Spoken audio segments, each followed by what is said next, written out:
In this video, we'll be looking at also known as the Icelandic Book of the Elves.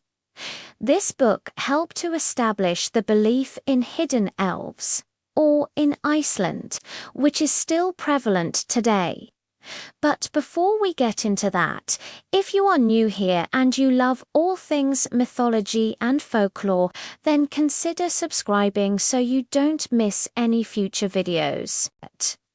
Also, if you enjoyed this video, then please give it a like because it helps more people find this content. Lfabo was written in 1935 by a man called Adolgeir Kristjansson. The book is essentially a collection of stories about elves, dwarves, and other supernatural creatures that were said to inhabit Iceland. These stories had been passed down orally through Icelandic folklore and simply compiled them into written form. In the book, Kristjansson describes various types of elves, including the Dverga, who are kind of like dwarves that live in the mountains, and the Snorri, who are more mischievous elves that can cause problems for humans. There are also the light elves, or the who are said to dwell in places like Lake Miverton and the Aldarjarðar's waterfall. These elves are known for being beautiful and graceful, and they are often associated with nature's wonders in Iceland. The author includes stories of elves hiding in places such as rocks and trees, and he explains how the elves could only be seen by those who were pure of heart. He goes on to describe elf clothes, which were said to be made from moss and tree bark, as well as their weapons, which were supposedly made from sharpened sticks and stones. The book also discusses elf burials, which took place under large flat stones. Kristjansson portrays the elves as generally peaceful creatures that avoided humans. However, there were some instances where elves interacted with humans, sometimes causing trouble or even danger. For example, in one story, an elf king becomes angry when a farmer cuts down a tree that the elf had been living in. As revenge, the elf king causes the farmer's horse to go crazy and buck him off. In another tale, a man named Grettir is out hunting one day when he comes across an elf who is sitting on a stone sharpening his sword.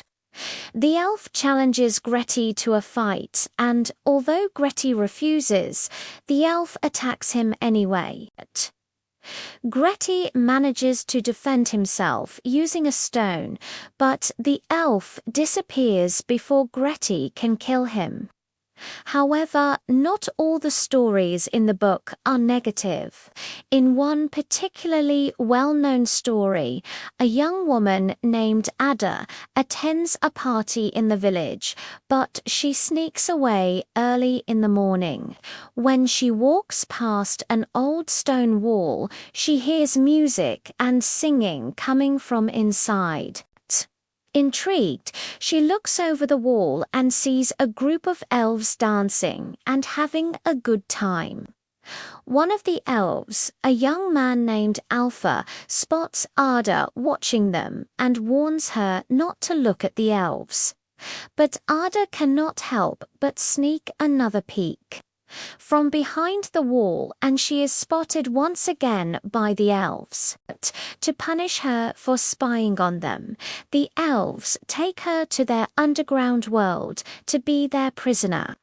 But Alpha takes pity on Ada and eventually helps her escape back to the human world. This story, along with many others in the book, helped to establish the belief in hidden elves, or in Iceland. According to this belief, elves are nature spirits that live in rocks and other natural formations throughout the country. While some elves are mischievous, they are generally seen as benevolent, and it's believed that they can bring good luck to those who respect them. Icelanders have a long history of believing in elves, and the Alpha Book simply contributed to and codified these beliefs. Interestingly, this isn't the only book on elves published in Iceland during the 20th century. In 1961, there was another book titled The Icelandic Elves, which included both new stories and previously published tales.